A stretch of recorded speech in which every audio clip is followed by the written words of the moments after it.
नमस्कार, अस्सलाम वालेकुम। मैं इमरान जरीवाला जनसंपर्क न्यूज़ चैनल में आपका स्वागत करता हूं। वैसे तो महानगर पालिका को निवेदन देना हर पॉलिटिकल लीडर और कार्यकर्ता की जिम्मेदारी और जवाबदारी होती है, लेकिन इस जिम्मेदारी को सही तरीके से निभाना ये बड़ी बात है। आज औरंगाबाद छत्रपति संभाजी नगर में पहली बार ये देखने में आया है कि किसी पार्टी के छोटे से विंग ने महानगर पालिका की आंखों में आंखें डालकर मनपा को उसकी जिम्मेदारी का एहसास दिलाया है। जी हाँ, हम बात कर रहे हैं MIM के छोटे से विंग, छोटे से शिष्टमंडल, जिसने मनपा को ये याद दिलाया है कि शहर में स्लम बस्ती भी होती है और उस बस्ती के अंदर छोटी सी गलियां होती हैं, छोटे से रोड होते हैं, छोटे से घर होते हैं, खतरनाक वारदात का भी अंदेशा होता है। इसलिए MIM के शिष्टमंडल ने मनपा आयुक्त को ये याद दिलाया है कि इस स्लम बस्ती की जिम्मेदारी और जवाबदारी भी हमारी होती है। MIM के शिष्टमंडल ने मनपा आयुक्त को एक निवेदन दिया और उस निवेदन में मांग की है कि इस स्लम बस्ती के अंदर बड़ी फायर ब्रिगेड की गाड़ी नहीं जा सकती। इसलिए आपसे अनुरोध है कि आप स्लम बस्ती के लिए छोटी गाड़ी का इंतजाम कीजिए। इस बात पर मनपा आयुक्त ने उनको क्या आश्वासन दिया, सुनते हैं। जे दिन आज मनपा आयुक्त सरांना आज आम्ही एक निवेदन दिलं। विशेष निवेदन देण्याचं कारण असं आहे की येत्या काही काळामध्ये जे आगीमुळे जी दुर्घटना घडत आहे, शॉप असो किंवा घर असो, खूप ठिकाणी आगीमुळे नुकसान झालेलं आहे आणि क्वचित काही एरियांमध्ये मोठे रस्ते असल्यामुळे फायर ब्रिगेडच्या गाड्या जातात, पण जे स्लम एरिया आहे, छोट्या वसाहती आहे, तिथे फक्त 4-5 फूट एवढंच आहे, तर तिथे गाडी जाणं शक्यच नाहीये। तर त्यामुळे खूप जीवितहानी झालेली आहे, खूप लोकांचे घर जळाले आहे, ते अक्षरशः बघून खूप वाईट वाटतं।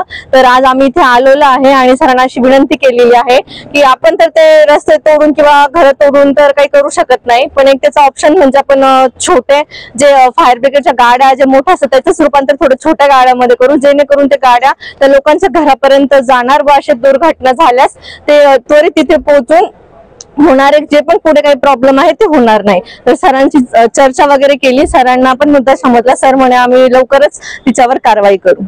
मजलिस इत्तेहाद मुस्लिमीन की जानिब से म्युनिसिपल आयुक्त को एक निवेदन दिया गया, जिसके अंदर मांग ये की गई है कि जो कॉर्पोरेशन की जो गाड़ियां होती है, जो फायर की गाड़ियां होती है, उसके अंदर छोटी फायर की गाड़ियां भी अवेलेबल होनी चाहिए, ताकि जिन एरियाज के अंदर, जिन स्लम एरियाज के अंदर खुदा न खास्ता अगर आग लगती है, जहाँ बड़ी गाड़ियां नहीं जा पाती, वहां पर छोटी गाड़ियां भी जो है तो फायर ब्रिगेड के पास होनी चाहिए।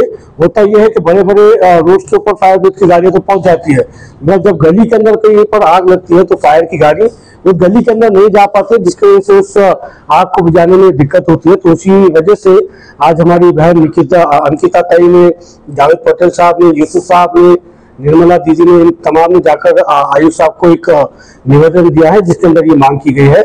और मैं समझता हूँ कि म्युनिसिपल आयुक्त साहब इस निवेदन को गंभीरता से लेंगे और इस मांग को जल्द से जल्द पूरी करेंगे।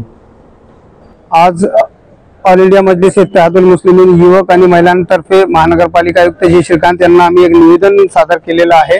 शहरामध्ये सगळ्यांना माहिती आहे की आगीचे प्रमाण वाढलेले आहे, आग लागण्याचे, दुकाने आणि घरामध्ये उष्णतेमुळे किंवा शॉर्ट सर्किटमुळे आग लागण्याचे प्रकरण वाढलेले। पण औरंगाबाद शहराचा ऐतिहासिक वारसा असा आहे की बऱ्याचशा 70% वसाहती, ज्या वसाहतींना 15 ते 20 फुटाचेच त्यांच्यामध्ये रस्ते आहे आणि फायर ब्रिगेडच्या ह्या ज्या मोठ्या गाड्या आहेत त्या गाड्या जाण्यासाठी कुठे ना कुठे त्या ठिकाणी अडचण निर्माण होते।